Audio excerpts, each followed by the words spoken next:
para quienes nos están esperando.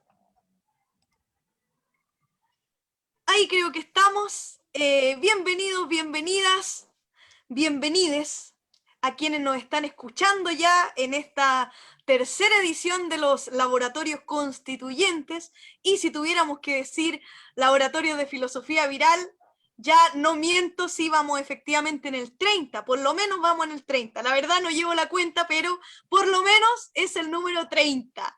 Así que el día de hoy tenemos un temazo para... oye, me estoy sintiendo así como... Estoy adquiriendo experticia en esto. ¿Cómo no? ¡Cuánto chamullo, como dirían los argentinos! Efectivamente, tenemos un temazo para hoy día, ¿ya? Y el tema, el desafío más bien, se titula Imaginar conceptos alternativos a la calidad en educación. Uy, uy, uy. Así que voy a partir nombrando solo unos detalles muy ínfimos, algunas precisiones que hicimos en el acta anterior, ya en la conversación anterior que tuvimos. También les voy a compartir a través del chat interno, y lo voy a colgar luego en la transmisión, el vínculo para que ustedes puedan ir comentando el acta del día de hoy y también participando ahí. Nosotros le ponemos reemplazar nomás. Y lo que estuvimos conversando ya, el segundo laboratorio constituyente de justamente que era el derecho a la educación parte 2, hicimos algunas precisiones, ¿ya? Sobre todo comenzamos por el tema de la religión, ¿ya? Y por definir lo que era una escuela laica y explicamos que efectivamente una escuela laica no excluye la espiritualidad, ¿ya? No significa tener una escuela sin valores, abandonada a los designios de Satanás, ¿ya? Sino que podemos también pensar una eticidad desde otro lugar, inclusive desde la filosofía, ¿cierto? También dialogamos sobre el concepto de pluralidad que puede contener a otros que nos interesaban también, como lo intercultural, como la diversidad, que son como conceptos esenciales para que la educación justamente sea un espacio público. Y también hablamos del rol de la familia, ya hay debate ahí, no lo hemos tipificado aún cuál sería exactamente, pero sí sabemos que es un concepto y un lugar que hay que asir, modificar, problematizar.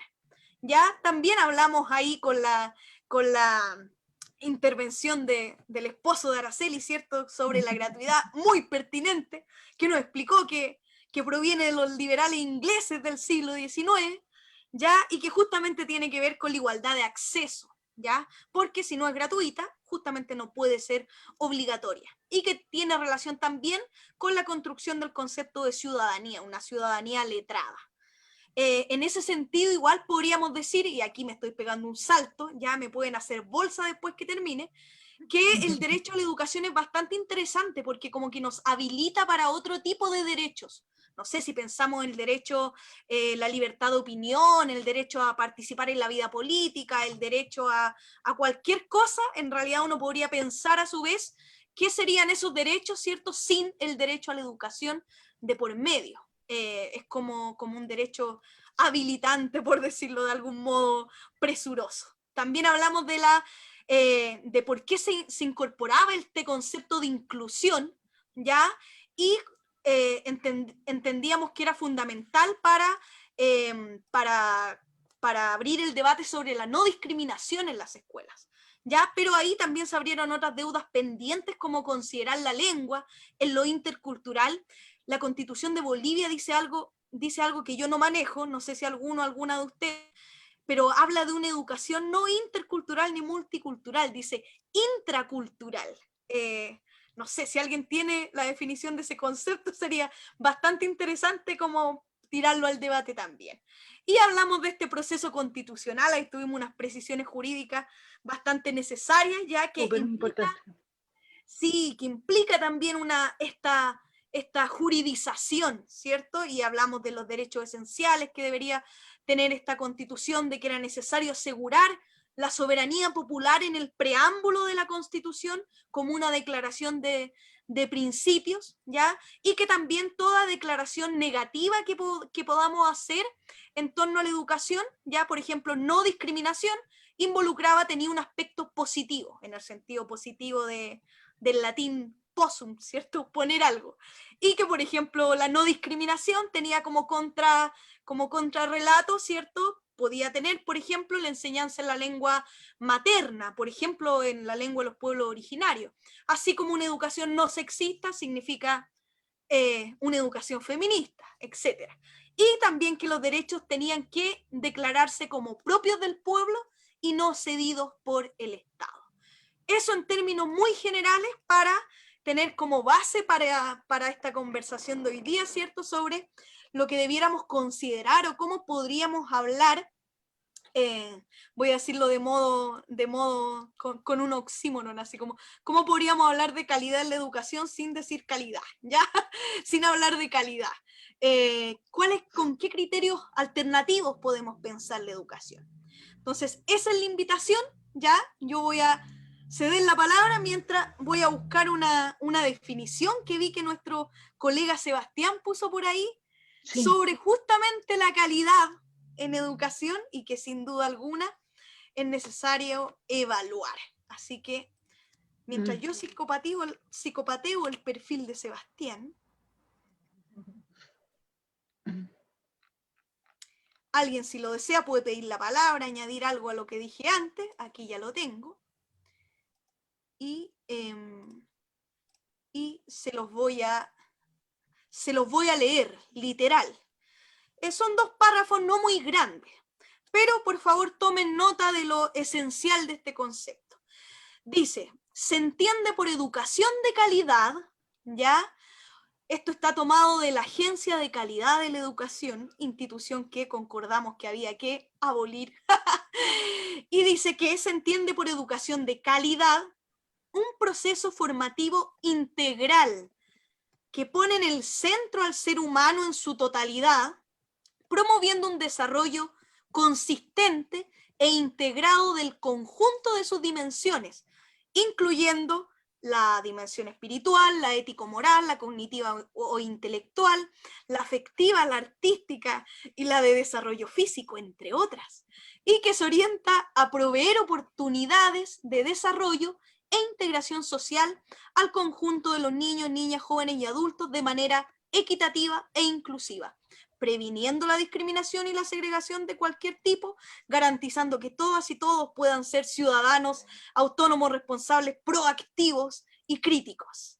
Desde la perspectiva del enfoque de derechos, este plan entiende la educación como un derecho, lo que involucra que los estudiantes, ojo, casi esto es una definición, lo que involucra que los estudiantes accedan y permanezcan en el sistema escolar, accedan a oportunidades de aprendizaje, a tener un trato digno y justo y a participar activamente del proceso educativo a lo largo de su trayectoria escolar. Casi entendido como acceso al derecho. Eso. Leandro, por favor, usted que tiene la mano alzada ahí, que ya se le acalambre el brazo. Intervenga, por favor. Hola, ¿cómo están? Buenas tardes. Quería comentar igual es que estaba revisando un texto que se llama El ABC del neoliberalismo, que se lo estaba mostrando ahí a la compañera Rocío antes del programa. Y una de las entradas que tiene este ABC son varios conceptos y una de las entradas precisamente era calidad.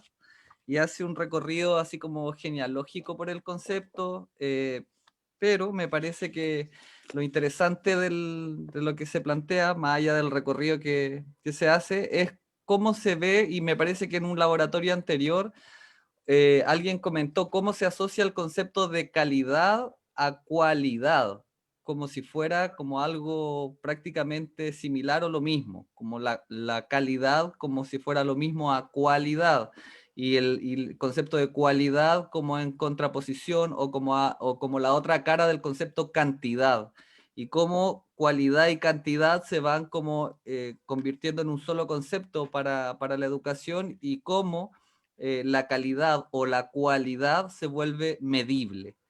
Creo que ese elemento de lo medible, cómo se van estableciendo los estándares, y los estándares principalmente fijados por los criterios del mercado, es el primer elemento que me parece que hace problemática el concepto de calidad.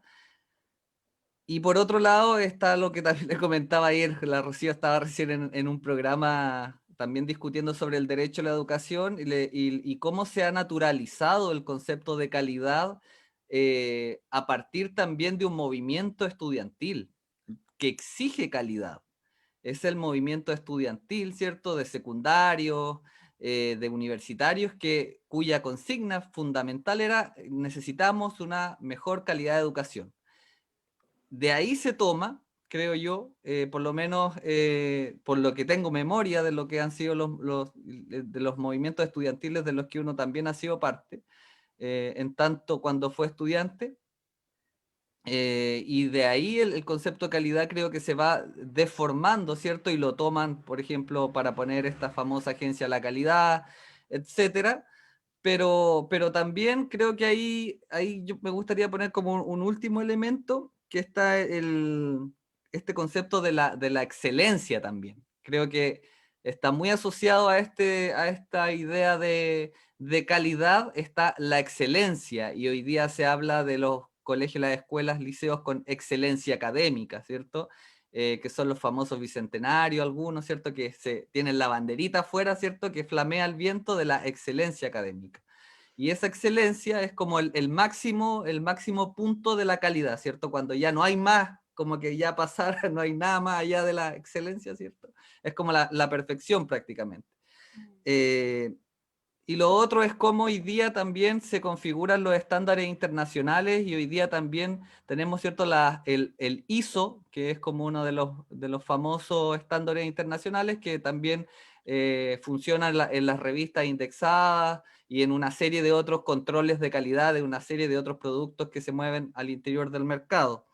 Entonces, teniendo en cuenta esa idea, rechazar el concepto de calidad como una especie de comodín del modelo neoliberal, ¿cierto? Donde la educación se ve como una forma como un producto, como un servicio que se transa en el mercado y no como un derecho social. Entonces yo pondría, por lo menos así como tratando de hacer una contraposición, el concepto de emancipación como contra... y hace poco también, en razón a lo que decía recién Rocío de Bolivia, escuché así a la pasada al presidente de Bolivia electo ahora hace poquito, y justo estaba hablando de educación, y él decía, bueno, nosotros queremos una educación liberadora y emancipadora. Y sí, yo decía, ¿cuándo en Chile vamos a escuchar un presidente diciendo, bueno, quizá algún día, ojalá, pero ahora, o sea, escuchar un presidente de los de la concertación hacia atrás, o de después de esto ahora de la ultraderecha, ¿cierto? No, nunca en la vida, jamás. Entonces creo que me parece muy potente esta idea de la educación como una forma emancipadora, como una forma liberadora, ¿cierto? No solamente... desde la pedagogía crítica también se ve eso, pero creo que el concepto de emancipación de los pueblos es muy potente. Creo que con eso me quedaría yo como para ofrecer un poco el debate. Bien interesante además tu cierre, porque dice emancipación de los pueblos, no de un sujeto pensado de un modo necesariamente individual.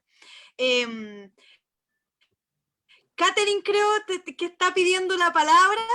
Voy a leer algo muy cortito que comenta Marcia, que dice que hoy día no sabe si alcanza a llegar, pero igual está ahí escuchando, y dice, calidad es un concepto replicable en una secuencia de producción de productos homogéneos, como esta idea, ¿cierto?, de la fórmula, como el control de calidad, como que hay que cumplir con ciertos parámetros que son homogéneos para todos, que claro, podrían abordarse desde la perspectiva de como lo mínimo o como de la homogeneización.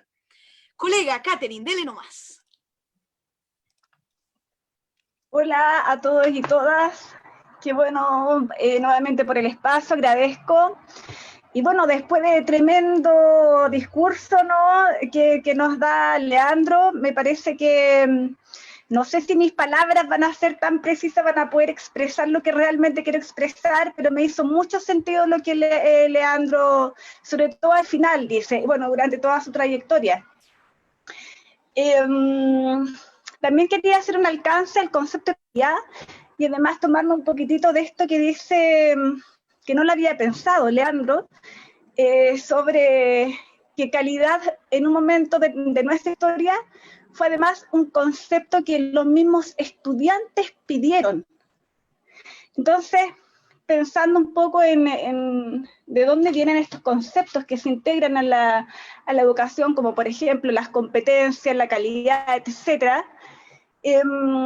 Claro, estos conceptos no son conceptos ahistóricos, no es que los conceptos aparezcan desde la nada, sino que siempre los conceptos responden a ciertas racionalidades que se empiezan a instalar. Y la racionalidad desde la cual viene, digamos, el concepto de calidad, es una racionalidad que es instrumental, neoliberal o disciplinaria. Y aquí entonces quisiera, dado que estamos también citando autores, me gustaría pensarlo un poquitito desde lo que Foucault plantea acerca del concepto de racionalidad. Dice que la racionalidad es generadora de ciertos dispositivos, y la educación es un dispositivo. Es decir, estamos llenos de dispositivos, y los dispositivos calan tan fuerte dentro de la piel, que finalmente lo que hace es que a veces los conceptos no se impongan, sino que sean las mismas personas los que piden estos conceptos. No sé si se me entiende la idea, pero que fuerte cala el dispositivo, porque no nos damos cuenta de que finalmente estamos pidiendo justamente lo que no queremos. Es muy raro. Entonces, desde ahí se toman, obviamente, los que hacen las políticas públicas y que quieren finalmente mantener el sistema neoliberal, en este caso, para estandarizar, para cuantificar, para homogeneizar. De hecho, aquí, por ejemplo, Foucault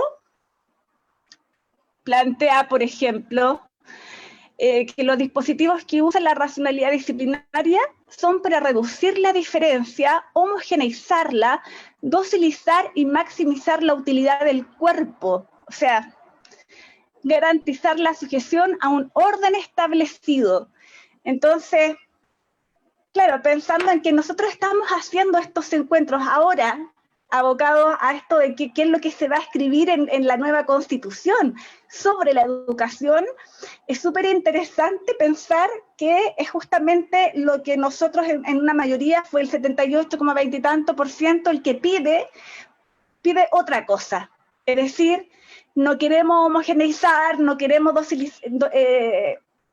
que nos sigamos docilizando, domesticando, ¿no? Entonces, desde ahí me parece genial, porque a propósito de que hay, digamos, en este momento una especie de eclosión de la filosofía latinoamericana, y en un tiempo o en un momento histórico bastante especial, pensémoslo desde esa profundidad y desde esa complejidad, en el que justamente lo que se está queriendo es una educación liberadora, emancipadora, y esos son los conceptos que se están poniendo ahora.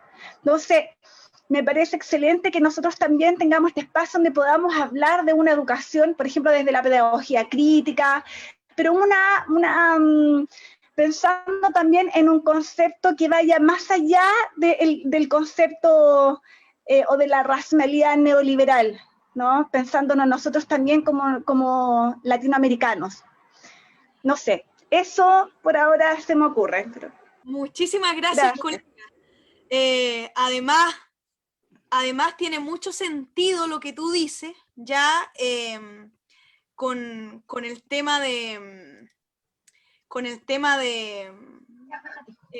Perdón, me distraje un segundo porque viene entrando Seba. Le voy a dar la entrada. Ahí sí. Tiene mucho sentido. Además, justamente tú lees la definición de Foucault, ¿ya? Y parece que una educación emancipadora o liberadora justamente es como lo contrario a esa función educativa que se está describiendo en ese texto que tú señalas, que es disciplinante, que busca como... ¿cierto? Como obtener, controlar, de otro modo, pareciera ser que lo emancipador es como lo opuesto, pero igual ahí le abro la pregunta de qué estamos entendiendo por una educación emancipadora y liberadora. María Olga, dele nomás. Estaba leyendo por pega, tesis y esas cosas, cuestiones que tienen que ver con los conceptos de paradigma. Y bueno, todo lo que estamos hablando ahora y sobre todo lo que decía Kat recién tiene que ver con eso, pues yo creo que finalmente como paradigma desde lo cuantitativo, paradigma desde todo lo que se tiene que medir, desde la psicometría, por ejemplo, todo eso se está cayendo y me encanta verlo igual. Y me encanta estar participando de esto. ¡Puta! ¿Qué sucedió? Lapsus.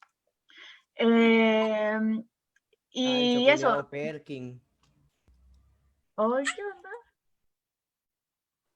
Bueno. Oh, qué bueno. Parece que tenemos... Me distraje igual, po. Hay como una infiltración. Puta. Hay una infiltración. Bueno, Colega. Devuélvanos el bueno. Huáscar al menos. Están diciendo que devolvamos el Huáscar. Ok. Ok.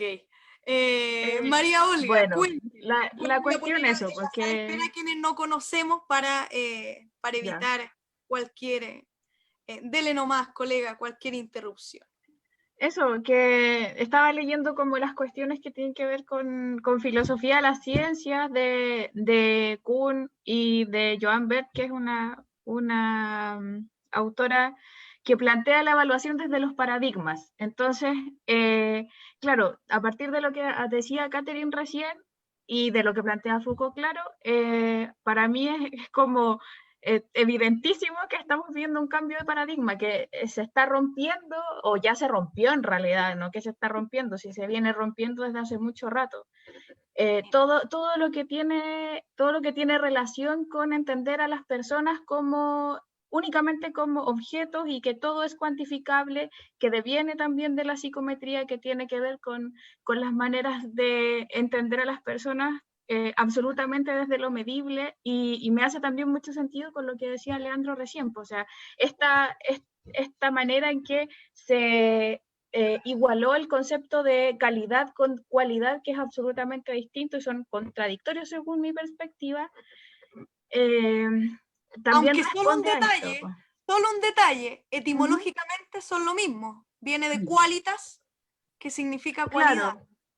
Claro. Sí, pero de todas maneras lo entendemos de formas distintas. Y ya, la cosa es que lo que decía Catherine recién también tiene que ver con eso, o sea, estuvimos tanto tiempo dentro del paradigma neoliberal mercantil que entiende la educación así, que siendo estudiantes tampoco sabíamos cómo llamarlo, todavía no sabemos cómo llamarlo. Y al momento de pedir lo que nosotros creíamos que teníamos que pedir, no hallamos otro concepto que no fuera el de calidad, pues estamos acostumbrados a ser clientes, pues, ¿cachai? Y ese yo creo que es el problema finalmente, pues, que la concepción de clientelismo en todo lo que tiene que ver con los bienes sociales, que lo dije bien, ¿cierto? Sí, los bienes sociales, es que igual estaba leyendo todo el día, es como...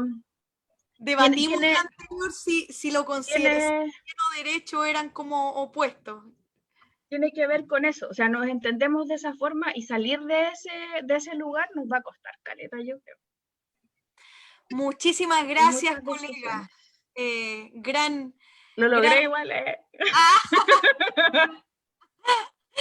Araceli, por favor, le escuchamos.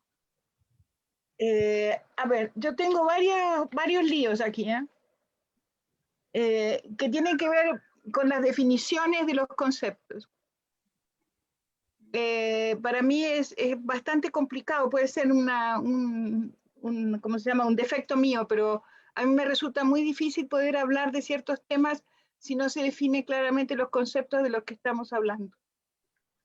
Y bueno, el de calidad es un concepto que a esta altura ya es casi inasible, primero porque es un concepto que está metido en el sistema educativo desde los años 80, ¿sí? No es tan moderno él, o sea, es bastante arcaico. Y está metido en el sistema educativo desde las políticas económicas de educación. Los economistas de la educación fueron los que pusieron el concepto de calidad arriba de la mesa. Y el Instituto de Investigaciones y de Planificación de UNESCO también.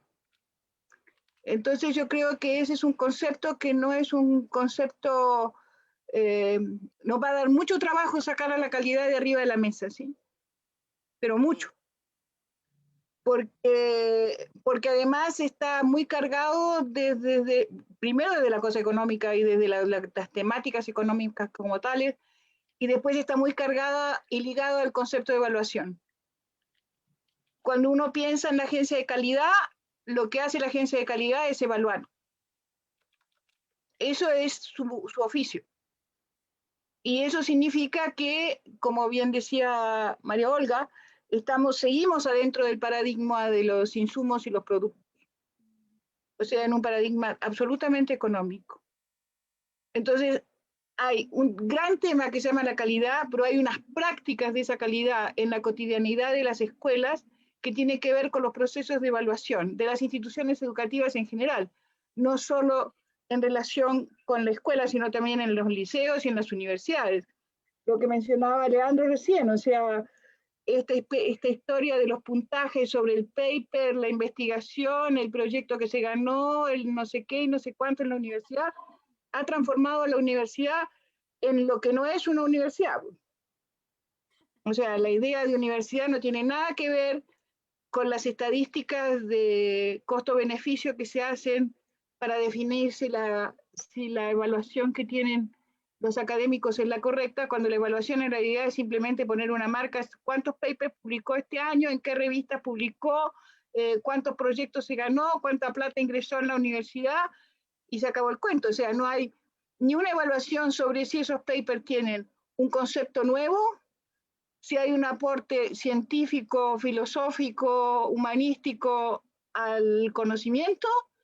Todo eso no está contemplado en la evaluación docente de los académicos de las universidades. Y lo mismo sucede con el trabajo de los maestros en las escuelas y de los profesores. O sea, el proceso de evaluación docente que se inventó es un proceso que responde a intereses económicos, a ninguna otra cosa, en nombre de la calidad. Porque la calidad depende de que si yo invierto tanto, me tiene que producir tanto. Entonces, toda esta definición de calidad que subió Sebastián y que a mí me produjo una gran carcajada, tengo que decirle honestamente, ¿sí? Porque realmente todo lo que se dice ahí es nada, es como un discurso del padrecito de Cantinflas, ¿sí? Cuando se para, claro, esa es la sensación que me da, que palabra, palabra, palabra, palabra, pero a la hora de los que hubo no hay nada. ¿Mm? Esa es una parte del tema que a mí me preocupa mucho. Y la otra parte del tema son estas dos palabras que van cada vez que yo tengo reuniones con gente no solo de aquí, sino de fuera, aparecen como si tuvieran un contenido mágico, que son emancipación y educación liberadora. Yo creo que ahí tenemos un problema súper serio, porque tampoco sabemos muy bien qué es. O sea, cuando nosotros hablamos de desarrollar el pensamiento crítico, ¿qué es eso? O sea, yo escucho hablar de pedagogía crítica desde los años 80. Las publicaciones de los textos de Giroux, McLaren, Aronovitz y otros más, ¿sí? Trajeron esos conceptos arriba de la mesa. Mientras tanto, además que hay cosas que son muy complejas, porque son cosas que tienen que ver con cuestiones políticas no menores, ¿sí? Claro. Y entre ellas es la figura de Paulo Freire. O sea, Paulo Freire está endiosado, o sea, es un mito latinoamericano a esta altura. Si uno lee los escritos, pero sí, Rocío, o sea, yo leía los primeros textos de Freire en 1968, ¿sí? Y no solo eso, mis primeros comentarios en la revista Marcha de Montevideo, en el semanario Marcha, fueron sobre los 2 textos de Freire que salieron. Porque si uno los lee desde sus conocimientos estrictamente pedagógicos y de historia de la pedagogía y de los conceptos que se manejan en pedagogía, esos textos no dicen nada nuevo. Que no haya dicho Dewey, fundamentalmente, y que no hayan dicho los pedagogos progres como el tipo de Summerhill y otros más. Entonces es muy compleja la situación, ¿sí? Cuando se habla de educación emancipadora, ya díganme qué es esa vaina. ¿Cuáles son los elementos constitutivos de la educación emancipadora? Porque yo nunca los he visto descritos. Esta es una pelea que yo tengo casada con varios colombianos hace muchos años, ¿sí? Así que se las pongo arriba de la mesa porque no es un tema nuevo para mí. Yo creo que cuando la escuela enseña a pensar, o sea, cuando yo logro sacar de los 25 muchachitos que tengo en la sala de clase, 20 tipos que piensan por cuenta propia, eso para mí se llama emancipación. Pero yo tengo que tener muy claro cómo tengo que hacer para que eso pase. Y eso es lo que no está claro, cómo se hace para que eso pase. Entonces, mi preocupación es esa, cuando yo he insistido y voy a seguir insistiendo hasta que me muera, que ábranle las orejas a los maestros. Los maestros tienen que escuchar preguntas, no hacer preguntas. Entonces, porque así pasa, así que yo saco 25 tipos que salen pensando por cuenta propia, que no van a pensar como yo tampoco, porque de eso se trata. Sí, efectivamente. Entonces tengo problemas con las definiciones. Y me he pasado, llevo un mes con definiciones. Araceli. No se preocupe, esperamos que acá podamos... yo creo que la definición que usted da es bastante exacta, de hecho, comparada con los mismos textos de Freire. La cuestión está en el cómo, yo creo que ahí es bastante complejo. Tengo 2 palabras, tengo al profesor Leo, desde el norte de este país, y luego a Catherine. Una pequeña precisión antes que quede atrás que quiero hacer. Justamente les quería leer algo muy cortito, y que es justamente que el vocablo calidad proviene del latín qualitas, ya que significa calidad o cualidad. A su vez proviene del latín qualitatem, de qualitas, ya, que es una traducción del griego poiotes, que significa de qué clase, que hace referencia a una clase determinada. Y este documento justamente habla también que por eso es tan difícil definir como calidad, porque no es un objeto, no es un ser, no es como un algo, sino es más bien un atributo que se define siempre en relación a otro, a un elemento que nos sirve de parámetro para darle un significado. Y ahí igual es bien importante, colegas, yo discrepo de ustedes en ese sentido, bueno, sé que en el fondo no, pero solamente problematizo, que lo que estudiantes demandaban claramente, la calidad que demandaban los movimientos estudiantiles y lo que la concertación entendió por calidad convenientemente y agarró y reinstaló y resignificó ahí, claramente no fue lo que los estudiantes pidieron. Entonces tampoco es como que le podamos ahí tirar la pelota a ellos de lo que finalmente se judicializó, por decirlo de algún modo. Profe Leo, dele nomás. Bueno, buenas noches. Yo le puse la palabra primero a mi compañera y luego puedo proceder yo sin ningún problema. A la vieja escuela, nueva escuela renovada, ya, por favor. Muchísimas gracias, profesor. Catherine, dele nomás, colega. Oh, ya me había mentalizado, pero bueno. Sí, me parece súper interesante que Araceli ponga esto puesto en diálogo, ¿no? A problematizar también sobre estos conceptos que han sido tan manoseados. A mí en lo personal recuerdo que hace años atrás el concepto de emancipación me daba así como tirria. Y claro, también me pareció que la definición que hace finalmente, que hace Saraceli, al final creo que desde ese punto de vista estaba pensando el concepto, ¿ya? Y a propósito les quisiera leer... ¿Día del oprimido, porfa? ¿Me pasa la pedagogía del oprimido? Sí. De hecho, citando a Freire, una filósofa, Catherine no sé cómo se pronuncia exactamente porque la vengo recién conociendo, Walsh, así, bueno, no la conocía, claro, muy interesante, y claro, ella citando todas estas corrientes de la pedagogía crítica, ¿no? Y del pensamiento crítico, un poco para enlazarlo con esto de qué relación tiene una educación emancipadora con una educación que enseña a pensar. Justamente desde la filosofía contemporánea, en Latinoamérica hoy ya no se está pensando la emancipación como la planteaba exactamente Freire, Giró, o sea, siguen esas miradas, pero también han surgido otras miradas, como por ejemplo pensar, acá hay una definición, dice que, bueno, sobre la pedagogía, sobre una educación emancipadora, dice, la educación y la enseñanza están marcadas aquí por una ética enraizada en la conciencia reflexiva, en la presencia con otros en el mundo y con el mundo, y una epistemología orientada a la comprensión de los sujetos y su situación de existencia en vistas de humanización, descolonización, desocultación de una subalternidad productora de discriminaciones e injusticia, y que sea de permanente liberación en el sentido de pensar que es el pensamiento justamente lo que nos libera a nosotros como sujetos. Por ejemplo, cuando Araceli plantea este problema sobre, bueno, ¿qué es una educación emancipadora? ¿Qué es la liberación? Y inmediatamente entonces piensa en el pensamiento crítico, me pareció que, o sea, el pensamiento, y pensamiento crítico específicamente creo que menciona.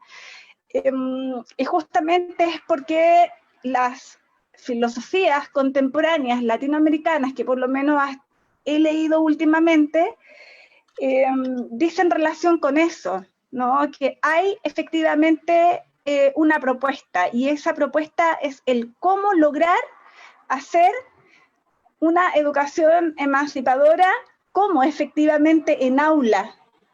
Y lo que se plantea es que tiene que ser a través del diálogo. Y eso no es nuevo, eso lo dijo Freire, pero cuando se practica efectivamente y se contempla el diálogo como la posibilidad de emitir un juicio estético en el sentido del juicio político, como lo interpreta Hannah Arendt a partir de la obra de Kant, me parece que es muy interesante pensar que ahí podemos encontrar una vía que nos posibilite entonces ir tal vez haciendo un camino para poder ir delimitando qué podría ser liberador, qué podría ser emancipador. Es decir, yo dejo abierto esto como también para que lo discutamos, qué les parece, porque pueden haber otros conceptos, pero me parece interesante pensar que justamente es el pensamiento cuando emerge, es a través del diálogo, sin que se imponga, por ejemplo, la palabra del profesor. Los estudiantes aprenden de lo que ellos van diciendo como pares, se escuchan mucho. Entonces las nuevas generaciones tienen que generar este saber en compañía, evidentemente, de los adultos, los profesores, etcétera, pero claramente, o sea, pero de que están juntos la emancipación y el pensamiento crítico me parece que sí, pero es discutible. Mi posicionamiento es ese. Muchísimas gracias, colega. Tengo tengo al profe Leo, luego vengo yo que no puedo levantar la mano, luego viene Seba, si no me equivoco, y luego Araceli. Creo que en ese orden fue, si no me avisan. Profe Leo, dele nomás. Ya, buenas noches a todos los presentes, colegas, todos los que trabajamos en este ámbito y que queremos en el fondo reflexionar sobre este entretenido debate. Ahora, me pasan hartas cosas cuando los escucho y voy a partir por lo que dijo Araceli, pero considerando también lo que dijo Catherine y al mismo tiempo Leandro, fíjate. Ya, en estos tres momentos, vale decir, primero nos vamos al concepto de emancipación, ¿cierto? Una educación liberadora. Y ahí hay un conflicto que quedó como en evidencia, ¿cierto? Porque como que la definición está un poco etérea, ¿ya? Estamos de acuerdo, hay una posición frente a una dinámica política que uno pudiese pensar, y quizás es el temor de los más liberales, ¿no? Hay que decirlo, en este proceso constituyente. También recordar que entonces en virtud de esta emancipación, que es como la idea de cambio que todos queremos, ¿no? Y sobre la cual queremos refundar la educación, no solamente la educación, sino que a partir de ahí, como lo decías tú, Rocío, al comienzo, me parece muy interesante, que es como una especie de derecho fundamental, un ethos de derechos, porque en virtud del derecho, ¿cierto?, a la educación, al buen acceso, entonces nacen a partir de ahí, emergiendo desde la conciencia del propio sujeto que toma conciencia de aquello, ¿cierto?, que supone la educación, que es el fin último, la liberación, supuestamente, liberación en el buen sentido.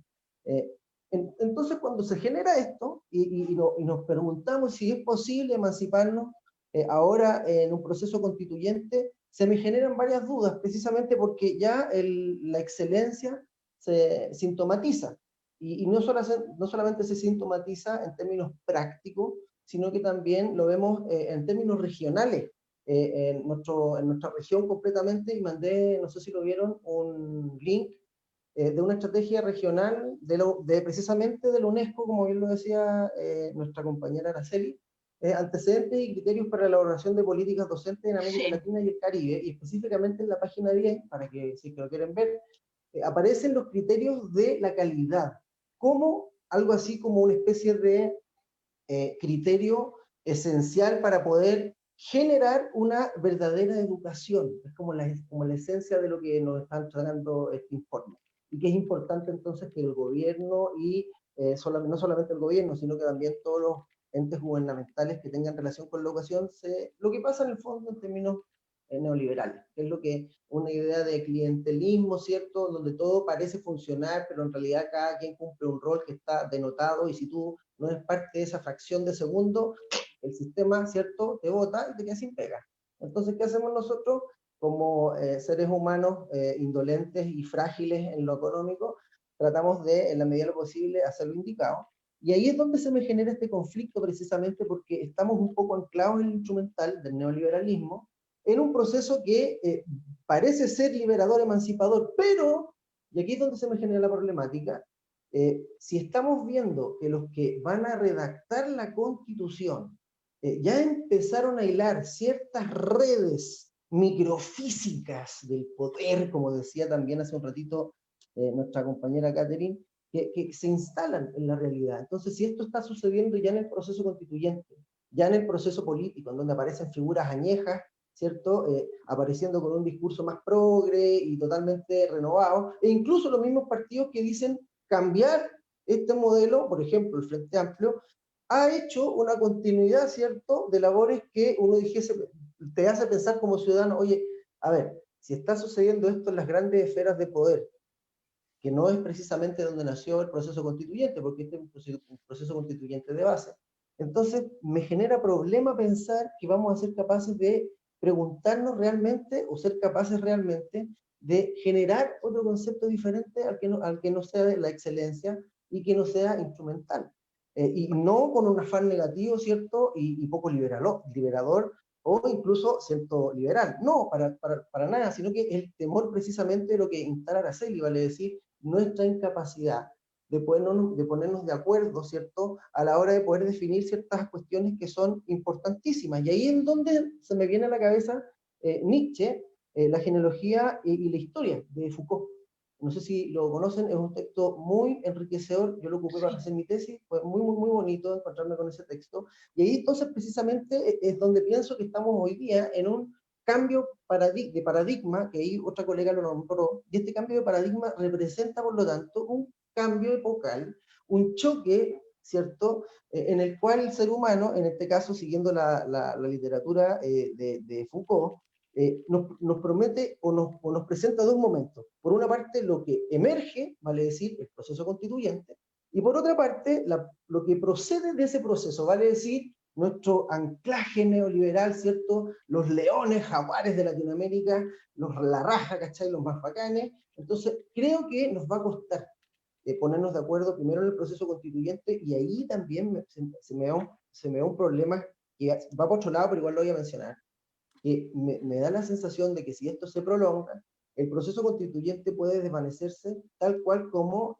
comenzó a desvanecerse el Estado el 28 de octubre. Entonces, lo que me da miedo a mí es que no seamos capaces, por lo tanto, de consignar el derecho a pensar que vamos a tener una definición concreta o un cambio, ¿cierto?, entre la excelencia y la emancipación. ¿Qué más quisiera yo? Pero veo que esto se problematiza y lamentablemente voy a seguir con el mismo afán que Araceli hasta el momento, porque voy a estar en la sospecha de aquel cierto concepto emancipador que, ojo, yo lo comparto y lo vivo todos los días en clase porque trato de tomar la menor cantidad de decisiones posibles, pero también trabajo, ¿cierto?, en función de un sistema, de hecho, en un colegio de excelencia que es privado, entonces también estoy un poco ahí en ataraxia, no sé si se entiende, y por qué es importante comprenderlo, porque lamentablemente en ese proceso se nos genera una complicación muy compleja a la hora de poder definir realmente si es que nosotros podremos o no cambiar el paradigma en educación. De verdad, lo quiero, y voté por ello, pero se me complica, Claro. se me complica.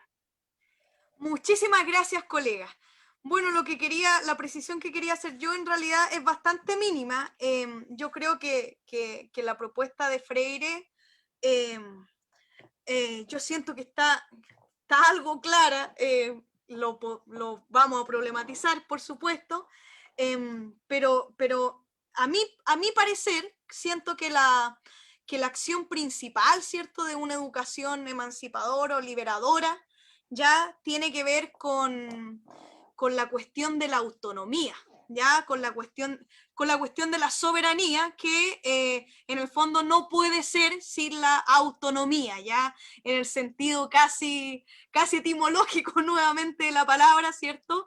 Auto y nomos, esa capacidad de darse normas, de autodeterminarse, de autodeterminar mis propios fines, ¿ya? A eso se refiere, al menos etimológicamente, o incluso muy kantianamente, la palabra autonomía, ¿cierto? Y para eso, efectivamente, el camino que propone Freire, a diferencia de lo que puedan decir el norte, sin duda ahí en el cómo van a haber diferencias en las propuestas. Yo dejo una frase en el chat que a mí me llama muchísimo la atención, que está en el texto de la pedagogía del oprimido, que creo que es muy reveladora, que podríamos analizarla igual si ustedes quieren, que este tema de nadie libera a nadie, pero nadie se libera solo tampoco, que es como creo que es una frase que dice muchísimo en su formulación. Ahora, sobre el cambio de paradigma, yo tengo mis dudas, también tengo ahí mis sospechas, principalmente creo que igual hay una tendencia como a utilizar la palabra paradigma en un sentido como un poco liviano, y en realidad cuando Kuhn usa la palabra paradigma, o sea, es una cuestión que casi no nos podemos salir de, ¿cierto? Es como, yo creo que efectivamente estamos como en un momento crucial en el cual tenemos como la visión de dos momentos históricos, como claro, como estamos en un momento como de decisión crucial, pero de estar en un nuevo paradigma, yo creo que aún si vamos hacia allá estamos como en un tránsito, entendiendo que un paradigma no es solo una perspectiva del mundo, ni una visión, ni una opinión personal, sino que un modo de existir, de leer, de ser en el mundo, pues una cuestión como muy fuerte en el sentido epistemológico. Entonces, eso, quería poner, sumarle a este concepto de autonomía, esta cuestión de la autonomía, de la soberanía. Seba y luego Araceli, creo que están en ese orden, dele nomás. Sí, bueno, Kuhn cuando utiliza su explicación de lo que es paradigma, él establece un paradigma, un cambio radical entre la mecánica entre la física newtoniana y la física del modelo mecánico cuántico. Entonces es una interpretación totalmente distinta de cómo se entienden ciertos fenómenos. Ya no Y es en base a posible como volver a mirar ya el no es mundo de la posible misma volver forma. atrás, exacto. Por eso a mí me conflictó cuando hay gente que plantea esto de que en la educación hay distintos paradigmas. No, porque yo entiendo paradigma en sentido paradigma tradicional, o sea, como lo plantea Kuhn. Esos son, no sé, visiones, no sé, pero ahí por eso es importante ser bien preciso con los conceptos, porque los conceptos y las palabras tienen mucho ideológico. Cuando se introduce el tema de calidad, eso se introduce, bueno, con en el proceso de privatización de la educación, estuve leyendo un poco al respecto, y se instala esto de los dos sistemas, el sistema particular subvencionado y el sistema municipalizado. Por eso tampoco la existencia del sistema particular subvencionado también para mí es un problema, porque obedece a otra visión. Esta idea de tener dos sistemas que compiten entre sí y que por esa mera hecha de competencia se va a generar esta utopía de que va a mejorar la calidad. Y la calidad, como tú dices, calidad en realidad no es una palabra que no dice nada. Es una palabra que debe ser explicitada, explicada de lo que se va a entender por calidad, y la calidad, como se ha entendido, tiene que ver con cuestiones cuantitativas. Y en eso cuantitativo está el tema también de las competencias, que es otra palabra que utilizan mucho y que el origen de esa palabra también viene a ser una cuestión que obedece un paradigma más bien economicista de la educación, como de fragmentar, atomizar el conocimiento y operacionalizarlo en función de ciertas habilidades para el trabajo o ciertas como habilidades, entre comillas, para convivir juntos y toda esa cuestión que dice la UNESCO y bla, bla, bla. Pero yo quería decir algo también con respecto a esto del proceso constituyente, que me pareció interesante ponerlo a discusión, porque hay muchos profesores que ven esta discusión, que es la Asamblea Constituyente de Obreros e Intelectuales en el 1925, donde se produjo un proceso constituyente, y dice, la finalidad de la enseñanza, ¿qué es lo que ellos, en ese proceso, la gente se juntó, ¿cierto? Ahí lo explica muy bien como Gabriel Salazar, cómo se dio ese proceso, que finalmente no terminó bien, pero lo que ellos plantearon como visiones en torno a la educación fueron 4 puntitos que me gustaría leer. Dice, la finalidad de la enseñanza es capacitar al hombre para basarse a sí mismo económicamente y darle una cultura desinteresada que lo dignifique y lo haga amar y comprender la verdad, el bien y la belleza. El Estado debe proporcionar los fondos para la enseñanza pública, que debe ser gratuita desde la escuela primaria hasta la universidad. A los consejos de maestros, padres y estudiantes corresponde la plena dirección de la enseñanza, y la única intervención del Estado en la enseñanza pública debe ser la de proporcionarle los fondos para que ésta realice sus fines propios y la de ejercer el control de la capacidad técnica de los educadores, respetando en forma absoluta la libertad de cátedra y el espíritu del magisterio. O sea, ahí cuando se plantean estas ideas, hay planteado una visión en torno a la educación y la visión en torno a la sociedad que se quiere construir en ese contexto. Bueno, hay muchas cosas que se repiten, porque que lamentable. Pero me parece, yo no creo que este proceso constituyente sea una tarea fácil. O sea, si alguien piensa que va a ser algo tan simple como ponerse de acuerdo y redactar, no, porque hay que ser hay que ponerse de acuerdo en términos a los conceptos que se van a utilizar, y que esos conceptos obedecen también a un paradigma en torno a la sociedad que se quiere construir. Entonces, hay que darle vuelta a lo que se va a redactar y lo que se quiere proponer, y también otra idea que se mencionó sobre esa visión, que también está todavía muy como en el ADN, en el ADN de los chilenos en torno a la educación, que es esa visión clientelar. Que claro, el neoliberalismo te propone que claro, lo más importante es el cliente, ¿cierto? Pero esa visión del cliente es una visión que es el mismo capitalismo que te ofrece la solución, en el fondo. Es bastante poco libre, o sea, en el sentido de que sería importante que salirse de ese rol clientelar y que efectivamente la comunidad educativa, y eso concierne también a los padres y apoderados, tenga injerencia en la educación y en los procesos de enseñanza-aprendizaje que suceden dentro del aula. Entonces, cómo cambiar esa visión o cómo plantearlo de alguna forma, de entender que la educación es una comunidad educativa. Claro. Es una comunidad educativa, entonces también, eso es otra como cuestión como difícil de sacar. Muchísimas gracias, Seba. Yo creo que es muy importante lo que dice y además no solo que tengan injerencia, por ejemplo, la de los apoderados, sino que injerencia, porque igual hoy día tienen injerencia, pero una injerencia muy en la lógica clientelar, exactamente, como de demandar sin ninguna responsabilidad de por medio. Araceli, por favor. Bueno, yo primero voy a hacer una nota que se llama chisme, 2 puntos. Yo conozco a casi todas las personas que hicieron ese informe de UNESCO, Leonardo Guerrero, profe. Lo dirigió Christian Cox, para que usted sepa. Uno de los personajes más que ha estado de aquí es Beatriz Ábalos. Ha estado Semmelman, ha estado un argentino que se dedica a las cuestiones de finanzas, ha estado Inés Aguerrondo. O sea, yo los conozco a todos, en realidad. Entonces, Araceli, disculpe, Christian Cox, digámoslo, o sea, el que intentó la primera vez ahí arremetió con la filosofía fue Cox. Por supuesto, no solo eso, yo trabajé con él para que sepa, además.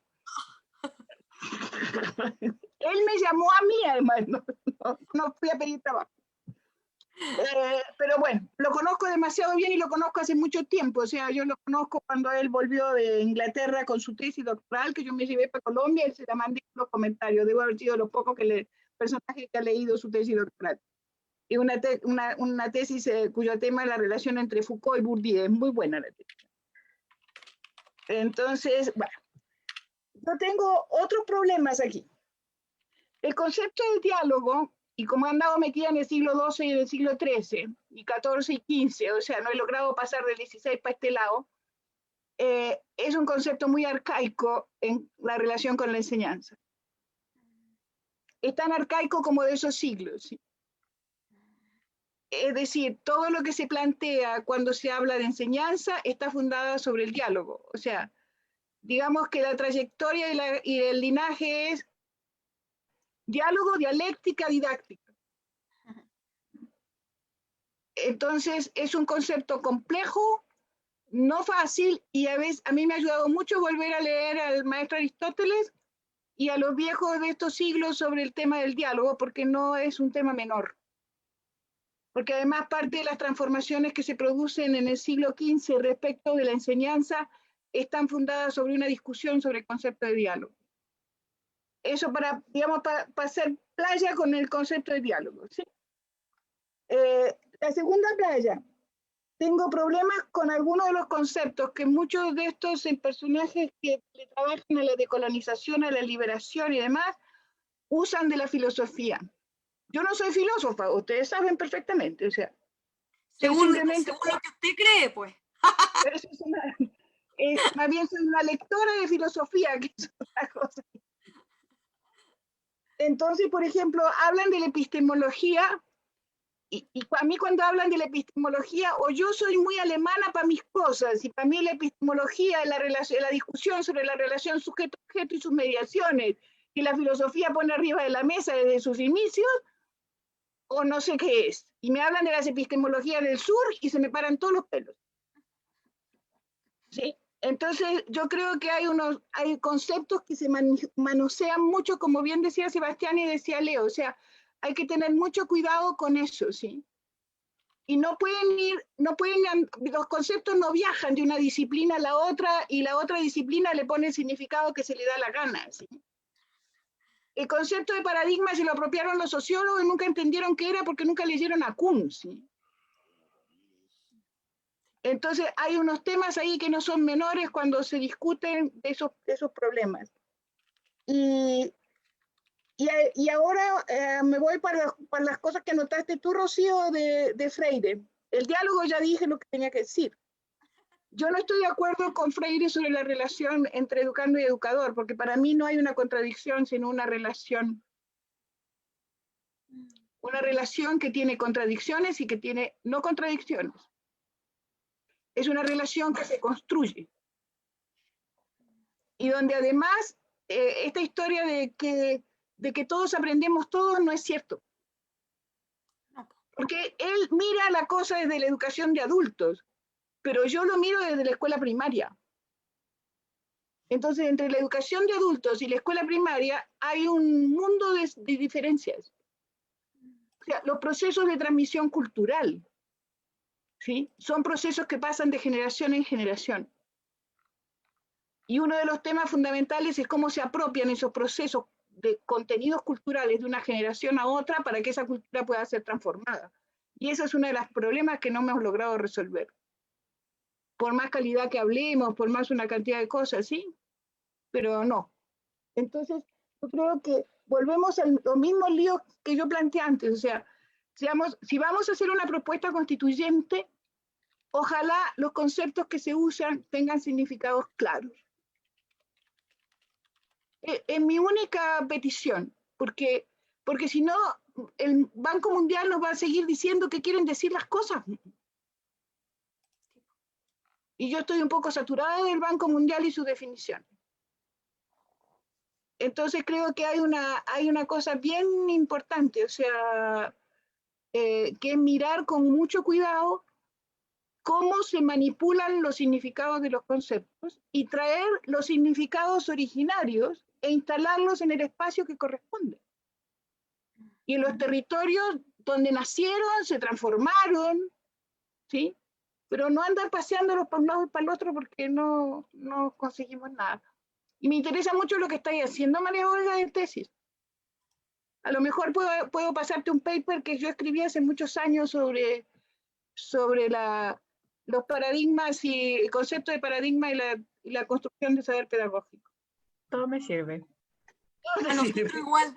Dijo el que se cuela. Lo pueden mandar por el chat. Paso el dato. Muchísimas gracias. Yo les voy a decir una cosa para quien les interese. Como yo creo en el Open Access y que todo el mundo tiene derecho a leer lo que uno produce, qué hermoso. Yo tengo un sitio en el cual que se llama academia.edu. Y ahí están todos mis trabajos. Los libros, los artículos, está todo. Y está ese paper. Excelente. Ya. Entonces, ahí lo pueden colgar entonces. Ahí se pueden colgar todo lo que se les da la gana y descolgar, y además lo pueden imprimir, bajar, hacer lo que quieran, o sea, me da lo mismo. Para eso están ahí. Muchísimas gracias, Araceli, por su generosidad eterna. Leo, dele nomás, colega. ¿Para qué sirve? Ya. Leo, luego Tere. Gracias. Quería igual tratar de agarrarme de nuevo del concepto de paradigma, como un poco agradeciendo a la María Olga haber instalado también el concepto, porque creo que también, o sea, lo que plantea Seba, lo que plantea Araceli respecto a cómo se disputa el sentido de los conceptos, pues yo creo que esa es como una gran... Por eso yo también planteaba el otro día que cuando pensamos la Constitución, en la redacción de la Constitución, como una disputa por los sentidos de las palabras, también una disputa no es puramente gramatical o lingüística, por eso el otro día planteaba los verbos, ¿cierto? Sino es por la historia también que contienen las palabras, ¿cierto? La Rocío la otra vez decía que los filósofos son muy pegados a la etimología. Y creo que no se trata simplemente quizás como de ir a los sentidos originarios, como muchas veces se cuestiona a lo mejor desde la posmodernidad, ¿cierto? Derrida siempre cuestiona esa idea del origen, de que la palabra tiene, ¿cierto?, un sentido único, originario, y que ese hay como de alguna manera respetarlo. Pero sí, por algo también Derrida, y lo hace Nietzsche, lo hace una serie, es ver la genealogía de los conceptos y cómo, ¿cierto?, nosotros podemos apropiarnos, ¿cierto?, de ciertos conceptos y darle el significado que nosotros consideramos en función también de una historia, pues los conceptos tienen una historicidad y no podemos hacer como si esa historicidad no existiera, porque eso ya es como negar la realidad, pues. Entonces, considerando eso como premisa, hoy día me parece que lo que hace el modelo neoliberal es como negar de alguna manera esta historicidad de la palabra y así con muchos conceptos también lo hace con la palabra libertad, ¿cierto? Hoy día lo hemos dicho en algún momento que, por ejemplo, hoy día los ultra neoliberales se autodenominan libertarios como los anarquistas. Entonces es una cuestión muy rara donde la ultra izquierda y la ultraderecha se llaman igual. O sea, ¿de qué estamos hablando? Es como la locura ya a un nivel como raro, así ya los locos son los cuerdos en ese mundo, ¿cierto? Entonces, entender como esa idea, como la lucha por los sentidos, y también rescatar lo que plantea Araceli, o sea, esa idea de cuando hablamos de lo crítico, hoy día es súper común también escuchar el desarrollo del pensamiento crítico, ¿cierto? En los conceptos neoliberales, como un concepto súper descafeinado, ¿cierto? Como la crítica como una cuestión como casi inocente. Y creo que es esa... Claro, claro, como la comprensión como algo neutral, ¿cierto? Como si no tuviera una praxis política el desarrollo de la crítica. Entonces creo que dentro de esa lógica, creo que el concepto de calidad hoy día se ha tratado de vaciar de significado y se le ha tratado de rellenar como una especie de, como recipiente donde entra todo. Y esa es la idea en el fondo, lo que hace es la manera de operar del modelo neoliberal, es como trabaja con el significante vacío, ¿cierto? Y le pone cualquier nombre que se le antoja según la función, ¿cierto?, de que al mercado le acomode. Y eso es lo que se ha hecho con esta idea de la calidad, cuando uno va a lo que yo planteé al inicio, la idea como de la cualidad, como la propiedad del ser, como un concepto que es como un concepto mediador. Cuando uno dice la educación de calidad es como un concepto que en realidad no está diciendo nada, porque en el fondo es como que falta la segunda, falta como el predicado de alguna manera, o falta el adjetivo. Y ahí es cuando entran los conceptos como buena calidad, o mala calidad, o excelencia, etc. ¿Cierto? Entonces, como que el concepto calidad por sí mismo pareciera que estuviera como vacío de un significado comprensible. Y ese es un problema, creo yo. Ahora, respecto a la idea de la emancipación, o de la liberación también, creo que como buen profe de literatura, citar a lo que dice Parra también. Nicanor Parra, hay uno de sus artefactos, dice: ¿quién nos liberará de nuestros liberadores? ¿Cierto? Que en el fondo el problema ahí, como también lo plantea Rocío, es que en el fondo uno en tanto profe tampoco anda liberando así como Neo en Matrix, ¿cierto? Sacando a la gente de la Matrix como con una varita mágica, ¿cierto? Eso Por es más que imposible. quisiéramos. Ojalá tuviéramos esos superpoderes, ¿cierto? Pero creo que dentro de esas como estrategias posibles que plantea ahí, por ejemplo, en la construcción de la relación que plantea Araceli, creo que ahí es donde creo que estamos como un poco atrasados, digamos. Porque a mí me da la impresión, y concuerdo en ese sentido con Araceli, que muchas veces hablamos de la pedagogía crítica y la pedagogía crítica como una herramienta de análisis, ¿cierto? Y de comprensión de la realidad, ¿cierto? En base a ciertas categorías como la categoría de clase, etcétera, ¿cierto? Tomando un poco ideas desde el marxismo. Pero a la hora cuando vamos al aula, ¿cierto? Como tal, muchas veces la pedagogía crítica no tiene nada que hacer, como que no te ofrece ni una herramienta posible. Es como que uno llega desnudo, ¿cierto? Con ciertas herramientas de comprensión de la realidad, pero como en términos ya de construcción de la relación social o en términos metodológicos, si se quiere, o didácticos, no hay nada. Es como que uno tiene que inventarlo todo. Entonces creo que ahí igual creo que se han planteado también en otros laboratorios entender que ahí en ese sentido lo que se entiende por pedagogía crítica o por paradigma emancipador es algo que también el sentido lo estamos construyendo también nosotros. Yo creo que eso igual es importante, o sea, no está dado, ¿cierto? No está dado de manera de antemano. Y en ese sentido creo que lo que sí está dado y lo que sí también está en disputa creo que es la historicidad. Y en ese sentido también concuerdo con lo que plantea Araceli, o sea, ir a la revisión histórica de lo que han sido los conceptos de educación, los conceptos de pedagogía y decir, mira, sabéis que esto es lo que hoy día tenemos que construir. Ahí está. este es como el ladrillo que tenemos que ir avanzando, porque eso es lo que hicieron los neoliberales, ¿cierto? Hasta le pusieron ladrillo al libro con el que trabajaban. Entonces, yo creo que con eso por lo menos me quedo hasta acá. Rocío, ¿me das un segundo? Rocío, un minuto. Yo creo que hay algo que es muy importante y que tiene que ver con la palabra crítica, ¿sí?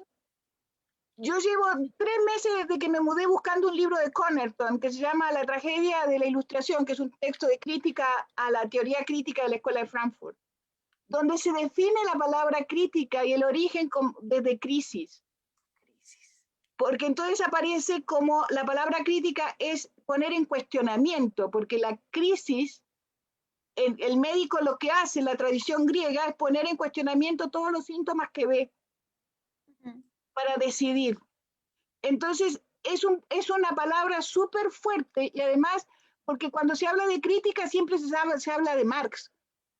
O sea, no señores, partamos con Hegel mejor. A lo mejor nos puede contar algunas otras cosillas, ¿ya?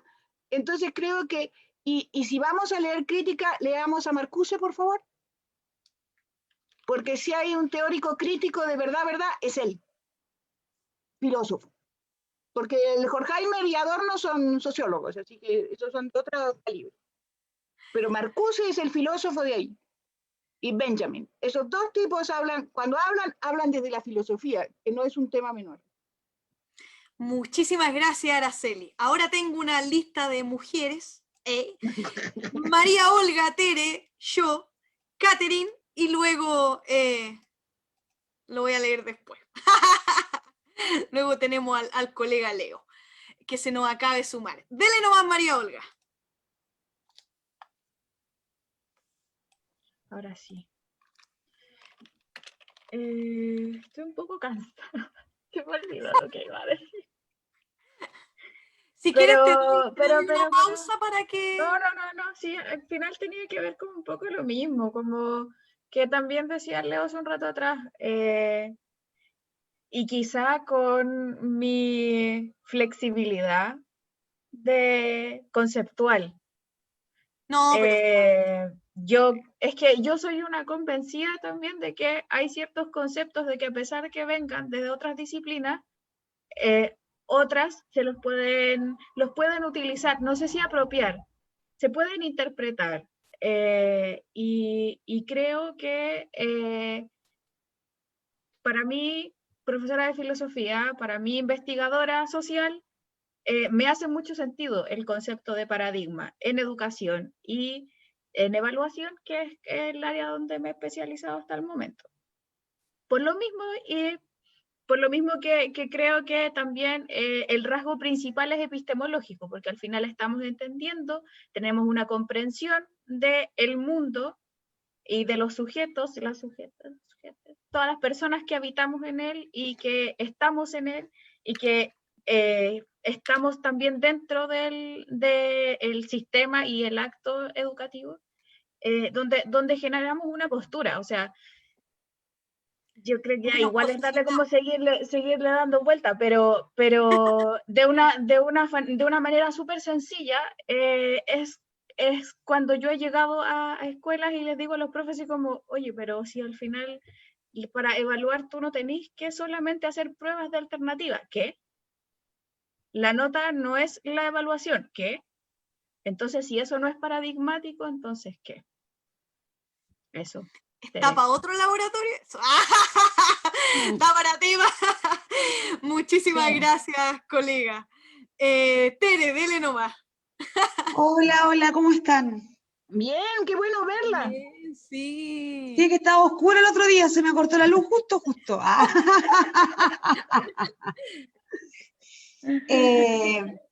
Primero que todo, he estado siguiendo atentamente todos estos laboratorios, nada más que he estado como con otras cosas, entonces no he podido estar como activamente, pero he estado con el computador encendido y escuchándolos, y como siempre ha sido maravilloso. Con respecto al ladrillo de Guzmán y compañía, se me viene a la mente la imagen de Wall, de la película de los Pink Floyd, y cómo en esa máquina trituradora de cerebro, a veces como que la educación actual, finalmente yo creo que es como eso, como una homogeneización a tal punto que da lo mismo, somos como vienesas que lanzamos al mercado y da lo mismo lo que contenga, eso contiene cartílago, cerebro, intestinos, todo así como, y da exactamente lo mismo. Eso era como una imagen que se me vino a la mente. En cuanto a esta disputa que me parece súper valiosa, lo que posiciona Araceli con respecto a lo flaco o gordo o poco específico de los conceptos, que me parece súper importante tenerlos claros, yo le opondría al concepto de calidad el concepto también de creatividad, por ejemplo. Cómo formar seres expresivos, creativos, donde el centro no necesariamente sea solamente el pensamiento, aunque yo haya estudiado filosofía, no por eso pienso yo que el pensamiento es la única forma de emanciparnos. De hecho está el cuerpo, y el cuerpo también nos emancipa. La relación que tenemos con nuestro cuerpo, incluso en términos sexuales, también eso emancipa. Entonces, creo yo que todo el área del arte, de la estética, de la belleza, me recuerdo a Schiller, por ejemplo, con respecto a las cartas de la educación estética del hombre. Somos actualmente un engranaje, él lo dice, somos parte de un todo que no vemos, así como en tiempos modernos de Chaplin. Entonces, la educación debería propender justamente a ver el todo, no ser puros y meros fragmentos de algo que nunca llegamos a ver qué mierda es eso que estamos pensando, qué es eso que estamos creando. ¿Y por qué creo yo? Porque la educación actual, que independiente del concepto que se use, ya sea paradigma o lo que sea, pero estamos en un concepto, estamos en un momento crítico, crítica también proviene de crino, que es separar, en dos, entonces es poner en cuestionamiento algo que se rompe, hay una ruptura. Tiene que ver con los fines que se persiguen en la educación, que como bien ustedes han planteado en este entretenido espacio, tiene que ver con que los fines son mercantiles finalmente, o sea, ya basta, o sea, como que de verdad que el Banco Mundial es el que decide todo, y además hay un afán de este sistema educativo por lo profesionalizante, es decir, se pierde absolutamente el sentido de lo que es realmente la educación, ya sea como emancipadora, transformadora, liberadora, o lo que yo estoy como tratando de pensar también en el sentido práctico de nuestro vínculo con la sensibilidad, porque creo yo que, por ejemplo, cuando uno ve una imagen de un atardecer, o lee un poema, o ve una obra artística, o uno mismo escribe una carta a tu mamá que está de cumpleaños, eso te cambia la vida, concibes tú la vida de otra manera, y la concebimos también con un otro, que yo creo que también otro concepto a poner a este individualismo imperante de este sistema es justamente el concepto de comunidad. Yo creo que una de las cosas lindas que se ha manifestado desde la revuelta social a la fecha es que hemos vuelto a conversar, hemos vuelto a mirarnos a los ojos, y en ese sentido, algo muy práctico. En una sala de clases, a mí me cargan las salas de clase, las detesto con toda mi alma, porque uno no se mira a los ojos, los chiquillos se miran la nuca, no se miran los ojos, miran nada más que el pelo de su compañero, y ahí está el profesor adelante. Entonces, bueno, yo cuando he hecho clases cambio el orden de la sala, pero también es como, pierdes como 20 minutos en ordenar y después desordenar, y son, no sé, es como igual, como mucho deseo también hacer eso.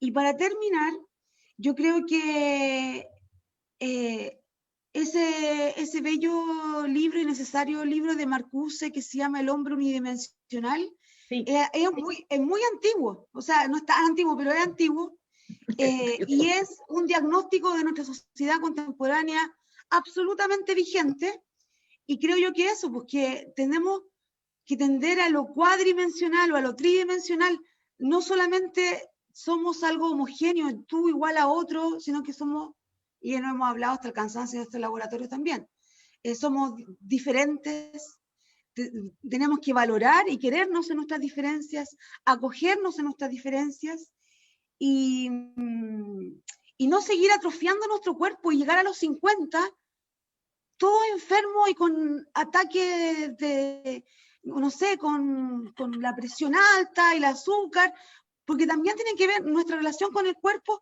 también tiene que ver con la salud, y cómo esta educación tampoco te educa el cuerpo en el sentido de querer nuestro cuerpo, de amarnos, porque somos cuerpo.